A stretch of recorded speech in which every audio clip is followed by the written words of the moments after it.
José Luis i Carmen, gerent i soci fundador.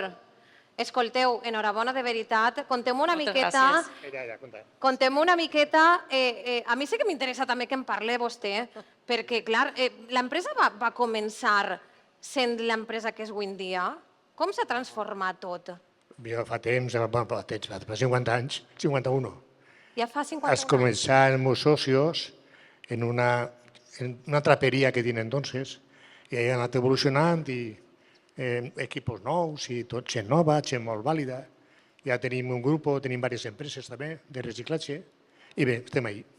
Com ha sigut treballar així a Alzira i créixer a Alzira? Això és important, Carmen. Pues, a veure, jo estic ja 23 anys en l'empresa i la veritat és que agarrarem un relevo. L'empresa, a veure, això començaren amb molt d'esforç, molt de sacrifici.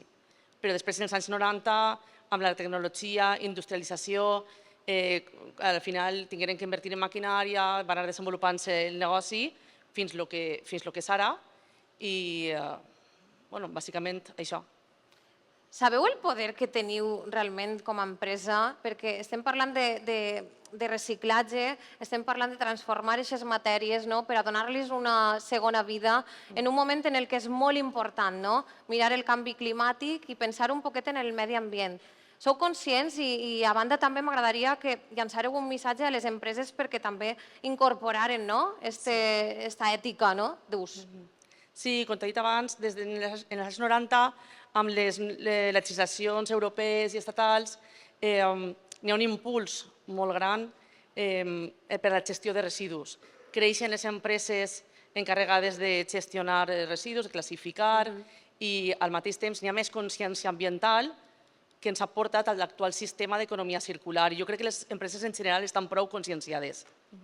José Luis, quin és el secret per aguantar una empresa molts anys? A veure si em faig empresari al Llevar-li final. temps a la família i dedicar-ho a l'empresa, un error.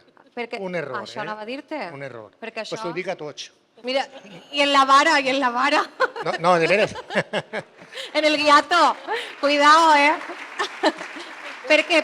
Explica una miqueta això, perquè això és important. No vos aconsella jo ara que estic, Clar. que no lleveu dedicació a la família per dedicar-la més a l'empresa. Que no sé si val la pena, de veres. Veritat. De veritat. Després te n'adones al temps o quan te n'adones d'això?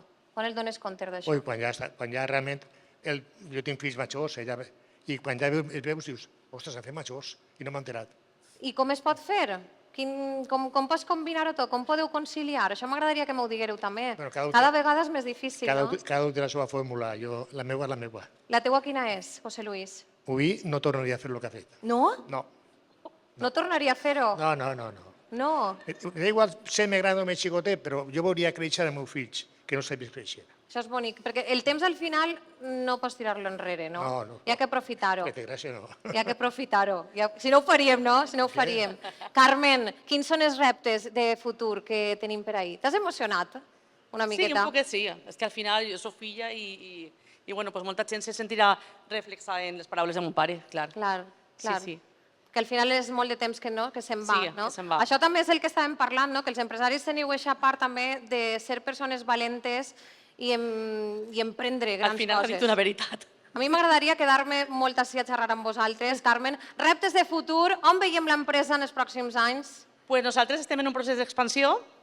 Actualment som un xicotet grup format per 2 empreses, Reciclajes i Transformaciones i Reciclajes Alzira, i en breu possiblement perquè encara no està firmat i no n'hi ha que mai... Bueno, serem 3 empreses en el grup i ahí estem. Perquè creixca molt més i perquè continueu podent disfrutar de la vostra família al mateix temps que creixen les empreses. Enhorabona! Enhorabona! Gràcies.